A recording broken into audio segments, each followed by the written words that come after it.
മലയാള സിനിമയെ ഒരു കാലത്ത് പിടിച്ചു കുലുക്കിയ നായിക ഒരു നീണ്ട ഇടവേളയ്ക്ക് ശേഷം വീണ്ടും കുലുക്കാൻ കടന്നു വരികയാണ്. രജീഷ് പണ്ട് പറഞ്ഞു കേട്ടിട്ടുള്ള കാര്യമാണ്, എനിക്ക് ഐറ്റം ഡാൻസ് കളിക്കാൻ വലിയ ഇഷ്ടമില്ലാത്ത ഒരാളാണ്.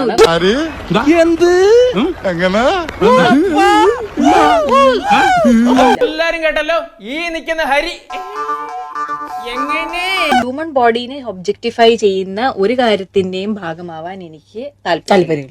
എന്നാ പിന്നെ നീ ഇത് പിടിമോനെ. ഞാൻ ഇതുവരെ ചെയ്യാത്ത ഒരുപാട് ആക്ടിവിറ്റീസ് ഈ സിനിമയിൽ ഞാൻ ട്രൈ ഔട്ട് ചെയ്തിട്ടുണ്ട്. ഇക്കാലത്ത് കുറച്ചൊക്കെ മറ്റുള്ളവരെ കാണിച്ച് ജീവിക്കണം, എന്നാലും നമുക്കൊരു വിലയുണ്ടാവും. നാടോടുമ്പോ നടുവേ ഓടണം.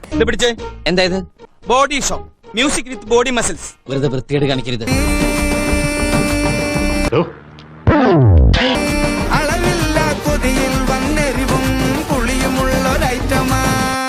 എന്തൊക്കെയാണ് ഈ കൊച്ചു കേരളത്തിൽ സംഭവിക്കുന്ന? ഇവിടെ എന്തൊക്കെയാണ് നടക്കുന്നേ? ഇതാ ഇപ്പോഴത്തെ ട്രെൻഡ്. പണിയെടുത്ത് തിന്നണമെന്നൊക്കെ ആഗ്രഹമുണ്ട് സാറേ, പക്ഷെ പറഞ്ഞു പറ്റിച്ച് തിന്നാലേ വായിന്നിറങ്ങുള്ളൂ.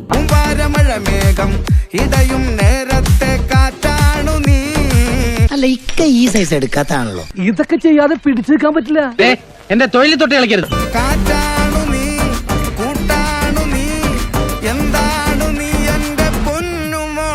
പക്ഷെ അത് ടെക്നോളജി ഉപയോഗിച്ച് ചിത്രീകരിക്കുന്ന സീക്വൻസ് ആണ് കാണിച്ചിരിക്കുന്നത്. കണക്കുകളൊന്നും ശരിയാകുന്നില്ലല്ലോ ഗംഗാര. ഞാൻ നിങ്ങൾ ഉദ്ദേശിക്കുന്ന ആളല്ല, സത്യമായിട്ടും.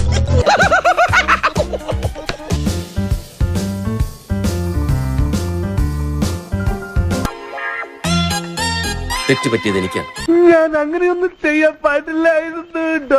നമ്മൾ എങ്ങനെയാണ് ആ പാട്ട് വെച്ചിരിക്കുന്നത്, എങ്ങനെയാണ് നമ്മുടെ ക്യാമറയിൽ അത് ഷൂട്ട് ചെയ്യുന്നത്, എങ്ങനെയാണ് നമ്മൾ ഓരോരോ ബോഡി പാർട്ടിനെയും കാണുന്നത്. പണ്ടൊക്കെ നിന്നെ പറ്റി ആലോചിക്കുമ്പോ ജൂണേ മനസ്സിൽ പഴയ പടങ്ങളുടെ പാട്ടിന്റെ വിഷ്വൽസ് വന്നോണ്ടിരുന്നു. പക്ഷെ ഇപ്പൊ ഉണ്ടല്ലോ.